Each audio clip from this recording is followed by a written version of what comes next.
Good afternoon, ladies. I'm so glad that you guys were able to come. It's so gracious of you to spend your lunchtime with me to do this professional development on easy ways to differentiate. When I did the needs survey, this is something that you indicated that you wanted. So let's proceed going through this process, and hopefully you'll gain some information that you can use in your classroom, even this afternoon when we have our math. All right? Okay. Here we go. Here's our agenda. Introduction. Most of you know me, but for those who don't, I'll introduce myself. Explanation of the session of why we're here. Getting started with differentiation. How to plan. The activities which we will work with through during our lunch. Resources that you can use. And then finally our questions and answers, and also follow-up meetings as well. All right, I'm Cheryl Jackson, most of you know. I've been in this district for 8 years. I've been a first grade teacher for 4 years.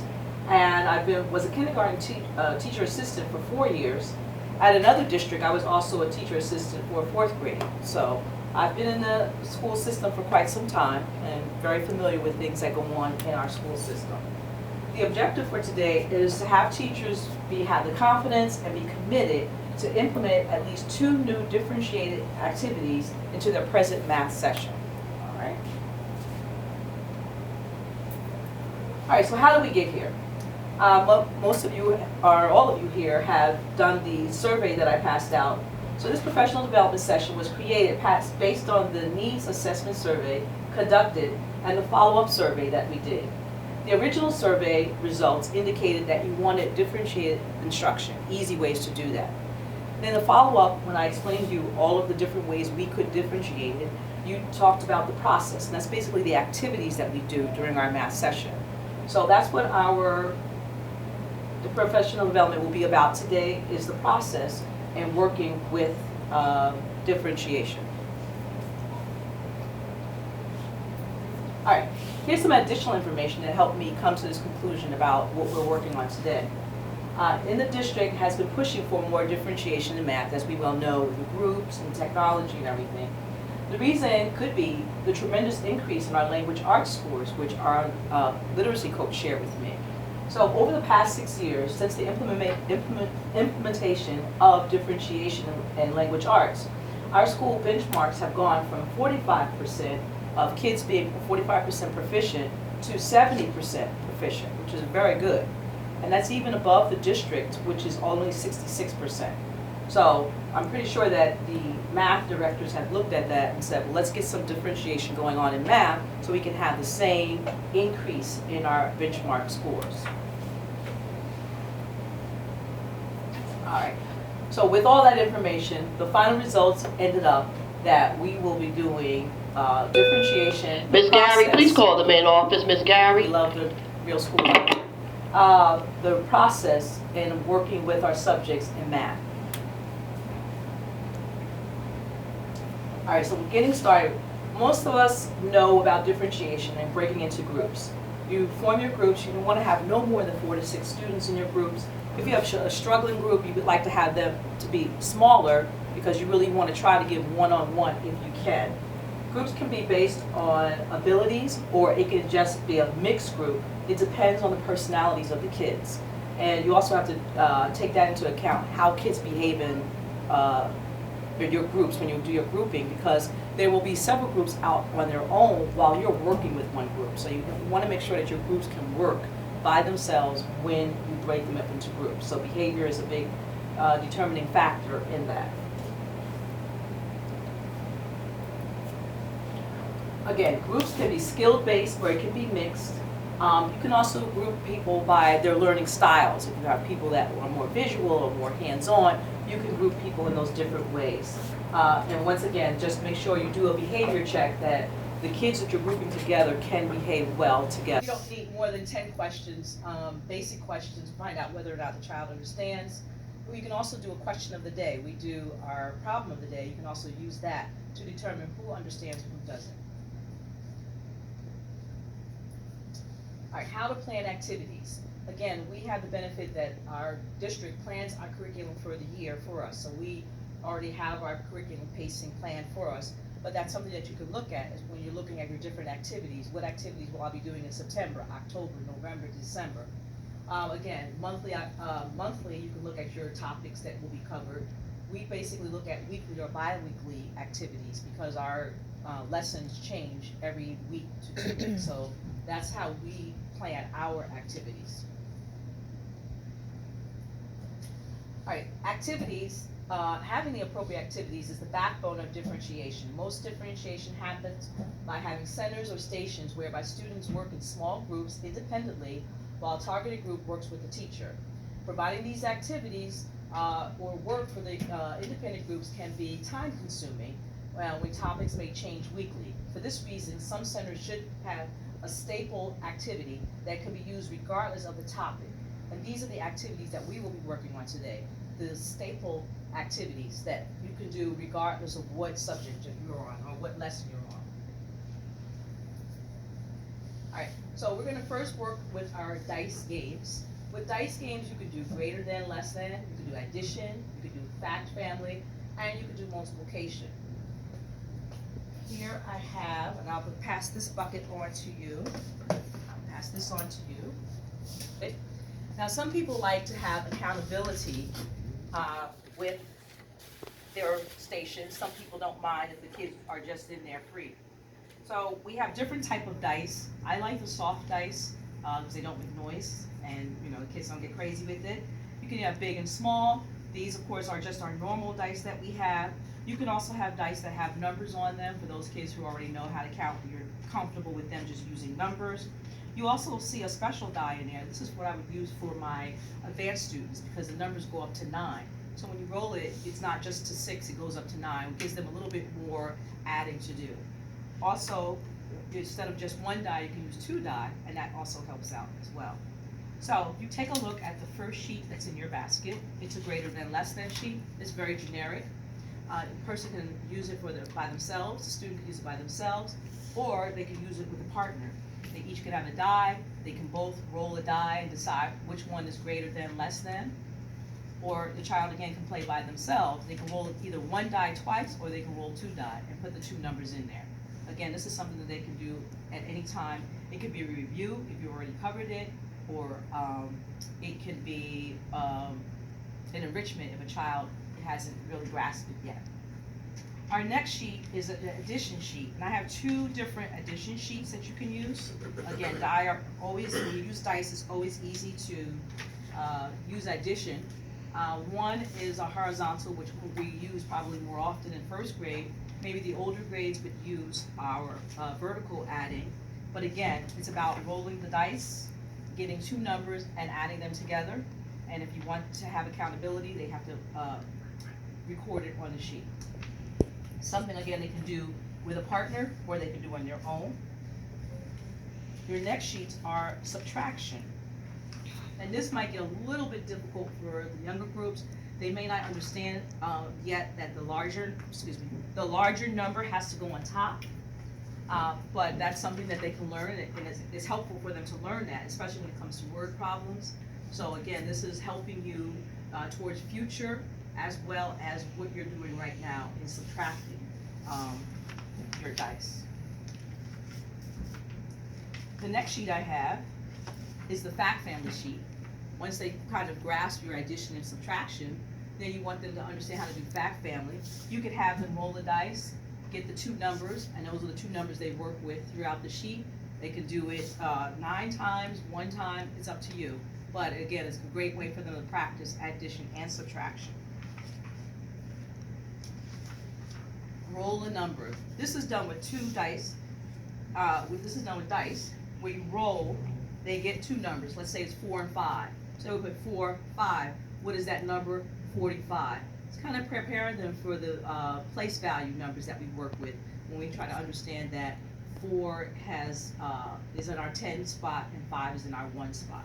You can also ask them to put the next number. If this number is 45, what number would come after 45? Again, helping them to have a number sense. This one is probably for a little later in the year or for your older students, where they roll a number. You can use 1 die or dice. They put the number in there, and then they have 10 more or 10 less, 1 more or 1 less. And that really helps them to understand where numbers are, specifically when you're looking at a 100 chart. They understand that, 10 more, 10 less is above, 10 more is down below, 1 less is on my left, 1 more is on my right. Alright, and I think you have this sheet in your box. This is actually, here it is. This is actually for students who really don't have a number sense at all. It's called Grab It, and I'll hand this off to you.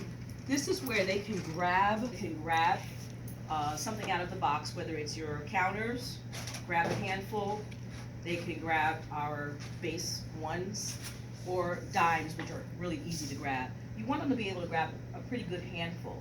And then they're gonna estimate how many they have in their hand, and then they'll count them. So again, this is for our remedial students that may need a little more help in how to count our numbers for the younger groups. And so this is one way you can do it. Again, all of these activities are working with different numbers throughout the year, something you can use regardless whether you're in addition or subtraction, whether you're doing place value, whether you're doing multiples of 10.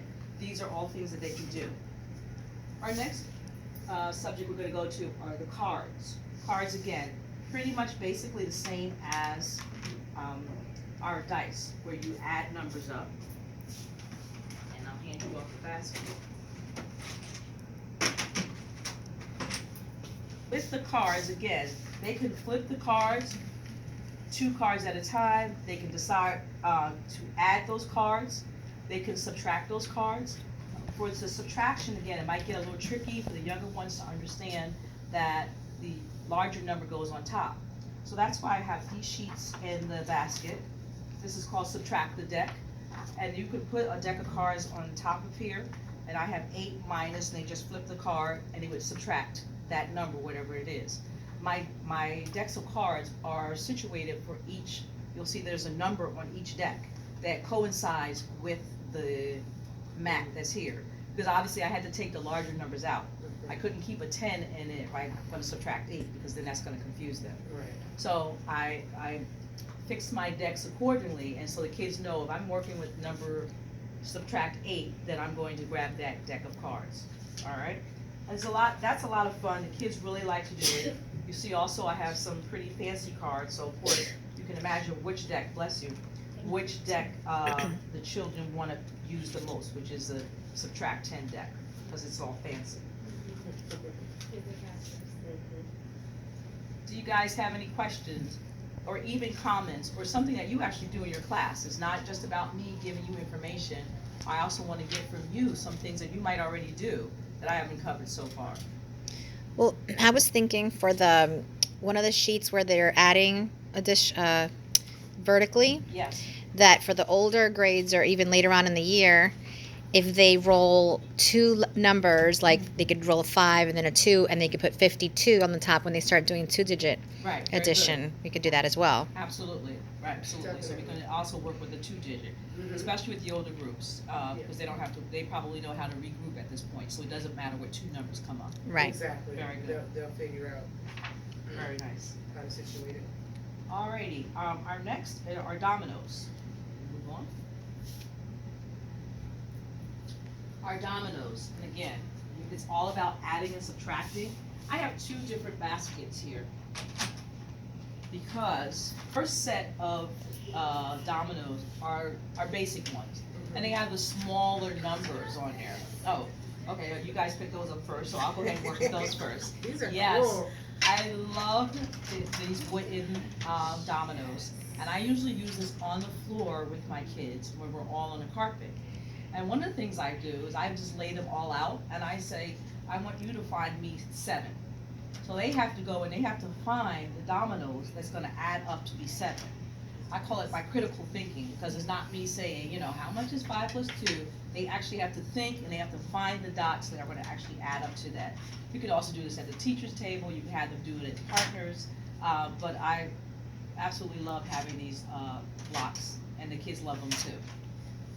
But it's the same thing when we have our regular dominoes. These are smaller, the numbers are smaller, and so kids who are struggling perhaps can use these. The bigger, the white ones, which are in the light green basket, their numbers are bigger. You see the dots are smaller, the numbers are bigger, and it's easier for them to use 2 for subtraction, because they can clearly see one is bigger than the other.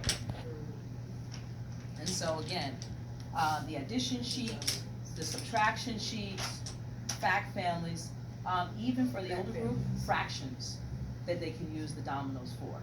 All right, so again, these are things that you can just have in place. You can decide, well, use the dominoes for addition this week, or use the dominoes for subtraction, or use them for fractions, or even multiplication, division. So these are things that you don't have to do a lot of work for. You can just tell them what you want them to focus on. With the die as well, I'm sorry, should I show you guys these? I might have forgotten.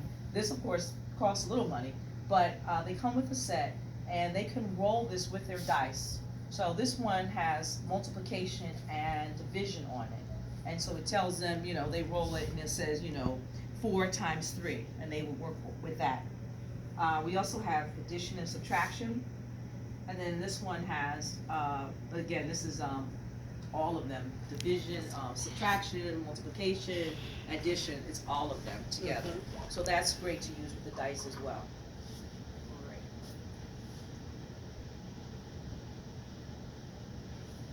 Moving right along.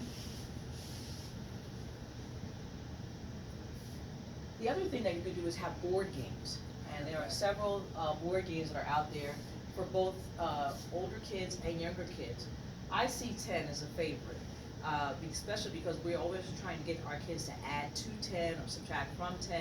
So I see 10 as a game that helps them learn how to add and subtract from 10. Snap It Up is a great game you can play with your kids where they're putting the cards down, and then if they know the answer, they snap it up and they gather the cards, the person with the most cards win. They really like playing this game as well. Quirkle is kind of a pattern game, but it's a critical thinking pattern game. You can't see it as well on my board, but it's shapes and colors. So they have to think about how we can, it's basically playing dominoes, how we're playing this. Do I match the color? Do I match the shape? And so it's a good thinking game for the kids to think of how I can match up what I have with what's already on the board. The next is Head Full of Numbers. This game is kind of loud, okay, because this head is the shaker, okay, and the dice are not soft cushion dice. So they shake the dice, they pour it out, they have a worksheet to work with, and they are making as many addition or subtraction, as many math problems that they can make with the numbers that tumbled out of the head. So again, it's a great thinking game for them, and it's something, all of these games are something that you can have over inside. That could be the center. You know, send 2-4 people over to that center to play the games. I got a couple more, oh yes. Mathable. There's Mathable Junior. It's played like Scrabble, but it's just with math. So you can't see the numbers here, but it's like 2 + 2 = 4, and 4 + 6 = 10. All the numbers in that row have to connect to each other some kind of way. Again, it's a great critical thinking game. This is one for the older kids. The numbers get bigger. You can see this one a little better. 1 + 1 = 2, and 2 + 3. 1 + 2 is 3. Oh, thank you. 1 + 1 = 2. 1 + 2 = 3, and Is that a 5? It looks like a 6. no, this is a 6, 9. Oh, maybe 2 times 9 - 3? 6 = 3. So they can go in any kind of direction. 4 + 3 = 7. 3 + 7 = 10. 7 + 10 = 17. So it's really kind of a great way to get them thinking about numbers when they're playing these different games. Again, something that can just be there, you don't have to do much work for, and they can play the games. Granted, they have the behavior to play.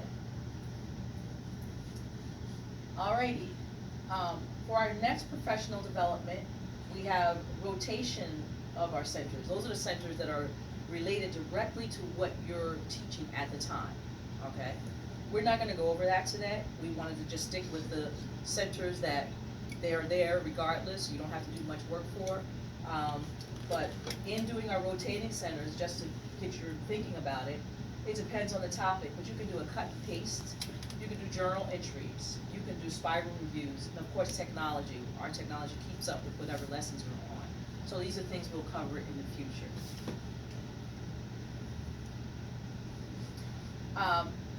Here we have our math books, and our center also has math books. Our math readables, and just like we have a listening center and our reading center for first grade, we can do the same for math. We can put the books on the pods as we have them, and in the back of the books we have questions that they can answer. And again, we give them a sheet of paper and have them answer the questions in the back of the book, so it's have an accountability for them. So they will be able to listen to math stories and start again putting math stories together, helping them with word problems when we get into our word problems.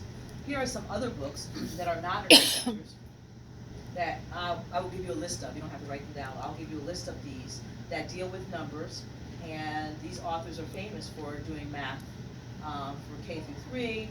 I also have K 2nd through 7th grade books that they can read about numbers and get an understanding. So that could be a center as well, something you don't have to work at, you don't have to cut and paste and laminate, you can just have the books in the center. Alright, collaboration, and that's what I would like us to do now. You have the things at your desk. I'm going to give you a few more minutes to look over everything, get a feel for it, and let me know what you think about everything. Also at our grade level meetings, we can talk about what you've experienced here, obviously through texting and Twitter. The main point is that collaborating is one of the main points, or the biggest point of professional development. If we don't collaborate, we don't share the ideas that we have, then we're back in our isolated classrooms, and that's what we're trying to get away from. We want everybody to be able to share because we gain more information from that when we share our information with each other. I'm going to give you a few minutes to look over the things that are at your table. All right. Great, guys. I'm glad you were able to work with the things that we put out today. Did you have any questions, suggestions, comments? Well, I just want to say the books with the questions on the back, I honestly never noticed that there was questions on the back of the book. Yeah, I know, right? We have all this information at our fingertips when we don't know, but they do have great questions at the back of these books. And the stories are great as well. And your high level readers, this is for the lower grades, your high level readers will be able to read these on their own. It's for your struggling readers that might not, and so that you can put these on tape or the iPods as we do it. All right, here's some other things that you have, some more other resources. Again, I'm going to give you this page at the end so you don't have to write it down. I'm a big blogger in the sense I read other people's blogs. I don't blog myself. But this person has a lot of great information on how to plan small group instruction for math. So you might want to take a look at her, Jennifer Finley. Podcasts, this is where you can listen. For those that drive back and forth to work, this is a great way to gain some information while you're driving and listening to these different podcasts that have great information on how to differentiate, less time consuming, self-paced learning, how one teacher does it, 6 myths and misconceptions about differentiation instruction. These were all had great information for you to use. And last but not least, our videos.